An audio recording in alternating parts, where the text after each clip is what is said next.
Hello everyone. In this module, I will be talking about basic concepts of atoms. I have divided the following chapter in this way. First, I will teach atomic structure. Then I will talk about quantum theory and how this quantum theory helps to derive the origin of this atomic orbital. Then electron configuration of the different element, periodic table, ionization energy and electron affinity of the various element in the periodic table. So in this module deals with some concept which is very fundamental towards understanding the basic concepts of inorganic chemistry. So let's start the first part, that is atomic structure. Now what is an atom? Atom is the smallest unit quantity of an element that can exist in nature either alone or in chemical combination with other atom of the same element or with the other element. For example, oxygen. Oxygen exists in nature as O2, that is two oxygen atom combined in a chemical reaction and it form this oxygen molecule. Regarding the atom, the first idea was given by English chemist John Dalton in the year 1803, and the modern atomic theory is considered based on this Dalton's idea. According to Dalton, all the matter is composed of atom. Atom cannot be further subdivided, created or destroyed in organic chemical reactions. However, in nuclear reaction, this change may occur. That is, one atom of an element can be transformed into the other element. Every atom have a characteristic mass number or average mass which is unique to that element. For example, oxygen, it has a mass of 16. Nitrogen, it has a mass of 14. So every atom that has a characteristic mass. I will talk about this mass number, atomic number in the upcoming slide. The property of an atom for an element will be different to that of another atom of other element. For example, property of oxygen atom will be significantly different than the properties of this nitrogen atom. Although Dalton's theory provided the foundation to the modern atomic theory, but there is also some drawback, like the statement atom cannot be subdivided, which is proven to be wrong. It was proved that atom is further composed of subatomic particles like proton, electron, neutrons. Now the major discovery came in the year 1897 from J.J. Thomson. He discovered the negatively charged particle, which is the electron. In this experimental setup as shown over in this picture, it is a cathode ray tube which is under vacuum. Here it is two electrode, this is anode and this is cathode, which is connected to this high voltage.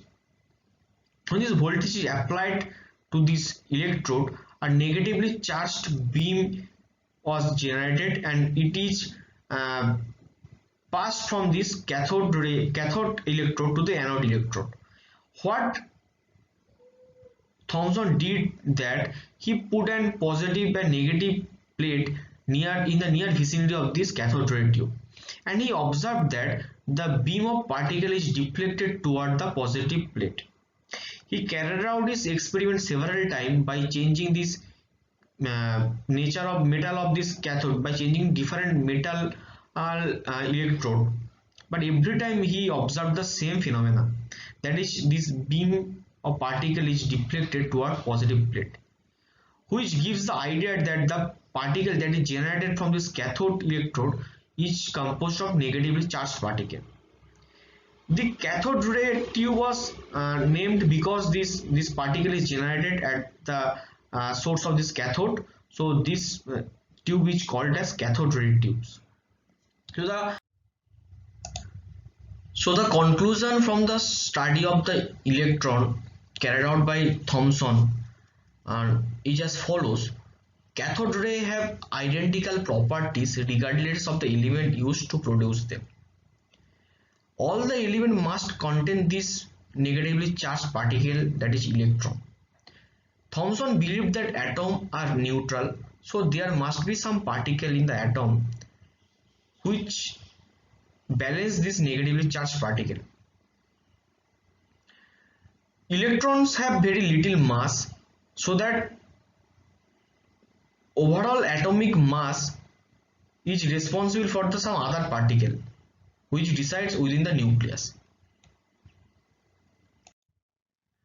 Based on his experiment and idea, Thomson gave a model which is known as Thomson atomic model.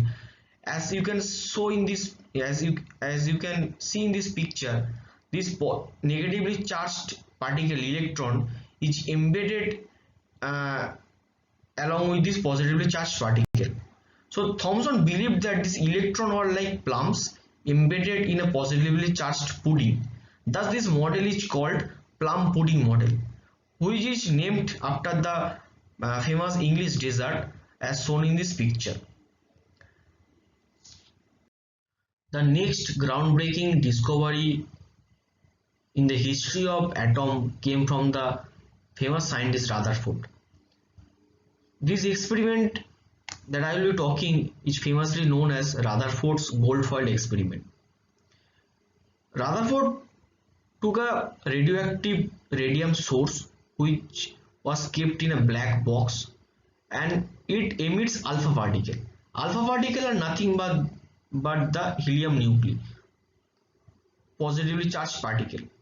So all the radiation, maximum radiation that emits from this source are absorbed by this box, but there are small pinhole inside the box. From that, the alpha particle hits on this aluminum foil, and surrounding this aluminum foil there was a detecting screen. So what Rutherford observed that most of the particle passed through this gold foil, but there are some particle which are greatly deflected, and there are some particle which are small deflection that happen. As shown in this diagram, you can see that most of this alpha particle right pass through this gold atom as shown over here, but when some of the particle hits this black part as shown here, they are reflected, and some of them are very highly deflected.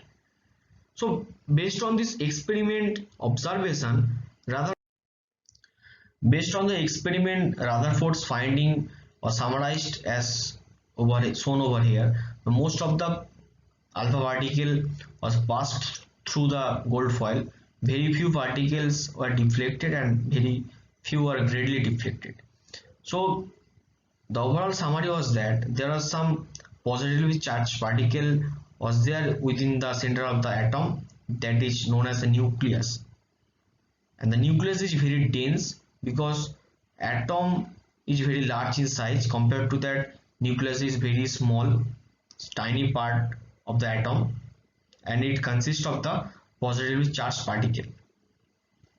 So this is a Rutherford atomic model as shown in this figure. You can see that this positively charged particle reside at the center of the atom, which is the nucleus, and around the nucleus there is a revolving electron in a circular path. Rutherford atomic model there has some drawback, limitation. First point is that Rutherford claims that this electron revolves in a circular path, circular motion around the nucleus, but classical theory suggests that when a charged particle moves, when the charged particle revolves around a positively charged particle, it is always gives energy, gives radiation. So therefore there is will be a time when the electron loses all its energy and it will fall down to the nucleus. So there will be a question of existence of the atom. So the first point is that Rutherford model was not accordance with the Maxwell theory, and it cannot explain the stability of the atom. And Rutherford did not say anything about the arrangement of the electron inside the outside the nucleus. Now coming to the properties of the proton, electron and neutron. These are subatomic particle which compose the atom. First point is the charge. The charge of proton and neutron, electron, as you can see over here, they are exactly same but opposite in sign. But the charge of neutron is 0. Neutron is neutral, and neutron is there is no charge, it is neutral. Charge number, there is a relative charge. Proton is +1 positively charged, electron is -1 negatively charged, and neutron there is no charge.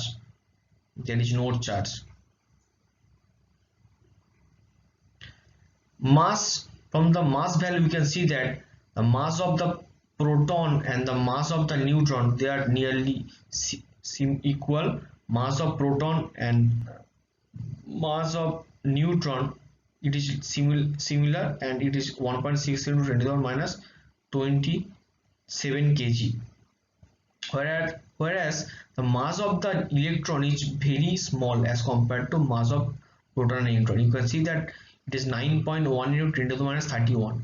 That is, the proton and neutron are 1837 times heavier than that of electron. So therefore the atomic mass is mainly responsible for the mass of this proton and neutron. Electron mass is negligible. So this is a shorthand representation of an atom for an element. There is 3 part. First is the elemental symbol E. Then upper side there is mass number which is represented as A, and in the subscript there is atomic number Z. Atomic number is the number of proton in the nucleus. Mass number is the number of proton plus number of neutron within the nucleus. So therefore one can calculate the number of neutron, that is the mass number, subtract the atomic number. You can take the example, this atom neon, there is mass number is 20 and atomic number is 10. So it is Z is equal to 10, A is equal to 20. So you can calculate the number of neutron. So the number of neutron number, you can see the number of neutron is equal to A minus Z, that is 20 minus 10 is equal to 10. Now coming to the atomic number is the identity of that element.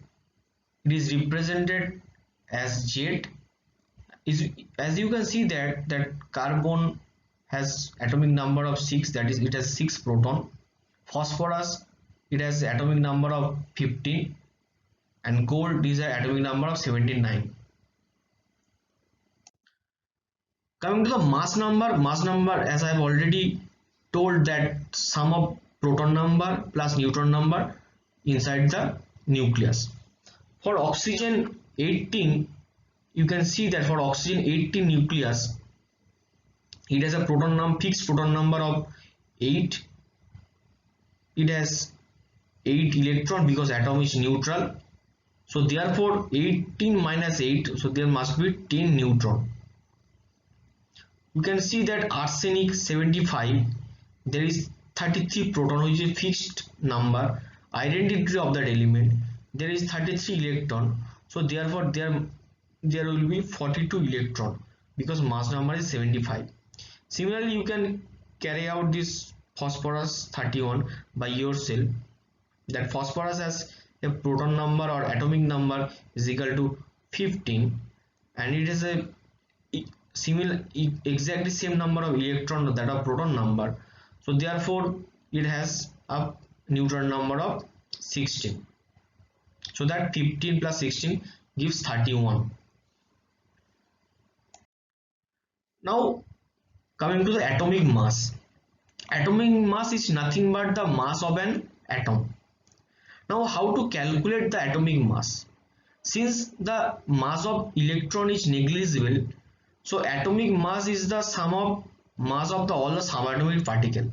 That is basically the proton and neutron. So the mass of proton and neutron determines the mass of the atom. In SI unit, mass of the mass is kg, but for atomic masses, SI unit is not followed. It is non-SI unit like Dalton or atomic mass unit is followed. So the what is atomic mass unit or 1 Dalton?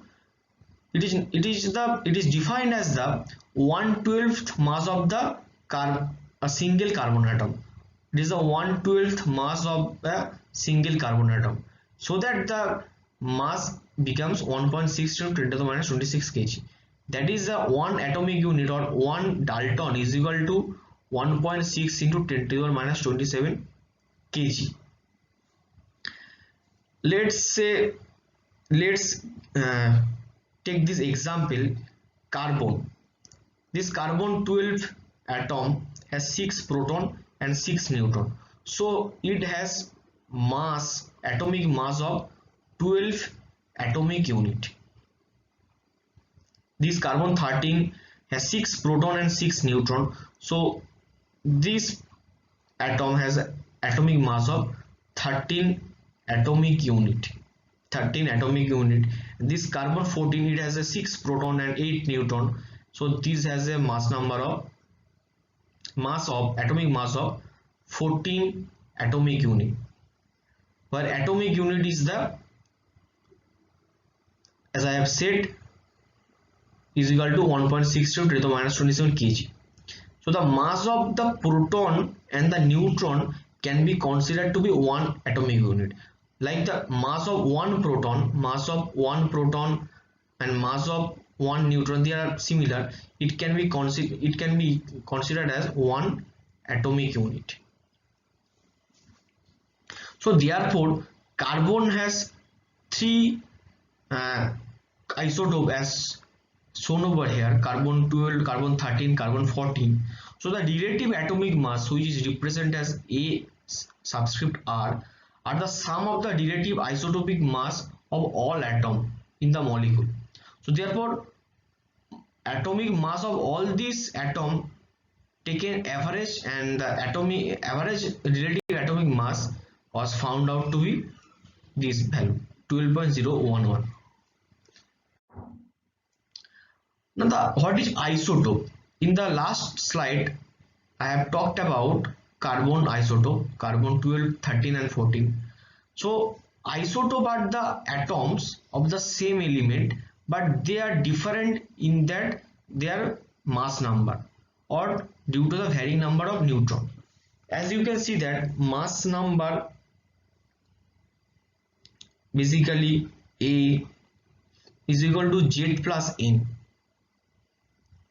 N is the neutron number, so Z is fixed. For isotope, this N number varies.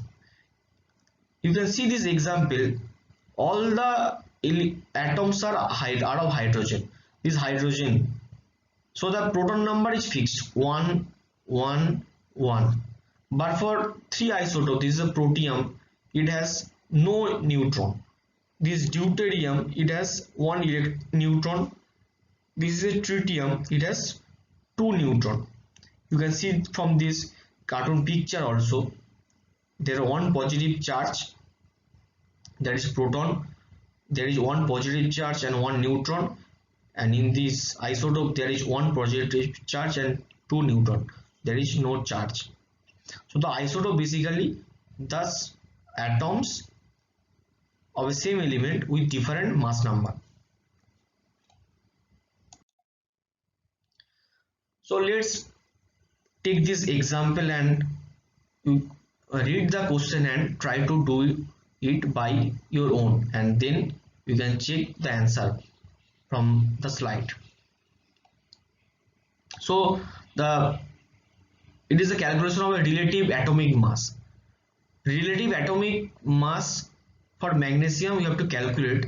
For that, it was given that the three magnesium isotope, 24 magnesium, 25 magnesium and 26 magnesium, its natural abundance or isotope distribution pattern is given here: 78.99%, 10% and 11.01%, and the exact mass of these three isotopes is given as shown over here. So therefore, relative atomic mass of this magnesium you can calculate by taking the mean weighted average of all the isotope. So the relative atomic mass of this magnesium, that is AR, is equal to, you can see that for this isotope it is 78.99% abundance and it has a mass of 23.99. So 78.99 divided by 100 into the exact mass 23.99 plus the another isotope is a 10%, 10 divided by 100 into its a mass of 24.99 plus another isotope is as a abundance of 11%, 11.01 into its mass is equal to 25.98. So when you calculate this numerical part, it will comes out to be 24.31. So this is the relative atomic mass of magnesium atom. Because magnesium has three isotopes, so you have to calculate the relative atomic mass. Similarly, for chlorine also you can carry out this by your own. Chlorine has two isotopes, chlorine 35 and chlorine 37. You can check its abundance in nature and mass number, so you can calculate the relative atomic mass of this chlorine atom. Now coming to the last part of this talk, isotopes and allotropes. There should not be any confusion between these two terms. Isotope that I have already mentioned is the atoms of a same element having different atomic number. That is, they differ in the number of neutrons within the nucleus. For example, sulfur. You can take that example sulfur because sulfur has four isotopes: sulfur 32, sulfur 33, sulfur 34 and 36. Sulfur have these four isotopes, so they differ in the number of mass number. You can see that 32 to 36, but sulfur exists in nature in this form, this cyclic form as shown over here, S6 form, and this chain-like structure, so these are called allotropes. So allotropes of an element are different structural modification of that element. For example, the sulfur, it exists as a cyclic structure as shown over here. This is the S6 cyclic structure, also S8 cyclic structure, it is possible, and it is this is a chain-like structure, very polycatenous sulfur. So these are called allotropes. So there should not be any confusion between these two terms, isotopes and allotropes. They are significantly different with respect to each other. So in the upcoming video, I will be talking about quantum theory of the atom, atomic structure, and how this quantum theory can give rise to the concept of atomic orbital and how to represent this atomic orbital. Thank you.